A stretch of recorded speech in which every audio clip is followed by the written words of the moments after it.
Hello friends, আমি আজকে দুর্দান্ত রেসিপি নিয়ে চলে এসেছি চাল কুমড়োর শুক্তো। চাল কুমড়োর শুক্তোটা কিভাবে করবো আজকে ভিডিওতে আমি দেখাবো। চাল কুমড়োর শুক্তো করতে নিয়ে নিয়েছি একটা কচি চাল কুমড়ো। এটাকে আমি ছোট ছোট করে কেটে নেব। দেখুন, চাল কুমড়োটাকে আমি ছোট ছোট করে কেটে ধুয়ে নিয়ে চলে এসেছি। আমি একটা কড়াই গরম করে নিয়েছি, ওর ভিতরে একটু জল দিয়ে দিচ্ছি। জলের ভিতরে আমি একটু পরিমাণ মতো লবণ দিয়ে দেব। দেখুন, জলটা ফুটে উঠেছে। আমি এখন চাল কুমড়োটা ওতে অ্যাড করছি।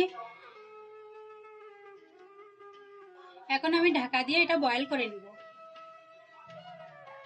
ঢাকাটা এখন খুলে দেখবো আমি বয়েল হয়েছে কিনা। আমার এটা কিন্তু বয়েল হয়ে গেছে। আমি এখন এতে হলুদ অ্যাড করে দেব। হলুদটা দিয়ে আমি এখন নামিয়ে নিচ্ছি। আমি কড়াইটা ধুয়ে আবার পরিষ্কার করে নিয়েছি।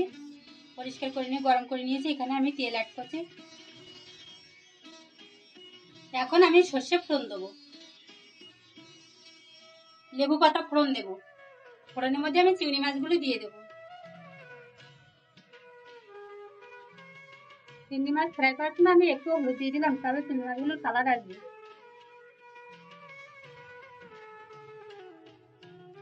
চিংড়ি মাছ ফ্রাই হয়ে গেছে। আমি এখন বয়েল করা চাল কুমড়োটা অ্যাড করে দিচ্ছি।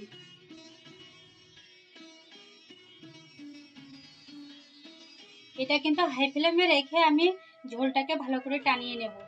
এটা কিন্তু মশলা ছাড়া সম্পূর্ণ একটা স্বাস্থ্যকর খাবার এবং দারুণ টেস্টি। দেখুন, আমার চাল কুমড়োর শুক্তো কিন্তু হয়ে গেছে। আমি এখন এটা নামিয়ে নিচ্ছি। দেখুন, আমাদের দুর্দান্ত স্বাদের চাল কুমড়োর শুক্তো একদম রেডি। এটা কিন্তু সম্পূর্ণ মশলা ছাড়া এবং স্বাস্থ্যকর খাবার। Thanks for watching my YouTube channel এর সাথে কলকাতা ব্লগ। আমাদের চ্যানেলটাকে সাবস্ক্রাইব করে আমাদের পাশে থাকবেন আরও নতুন নতুন ভিডিও পেতে।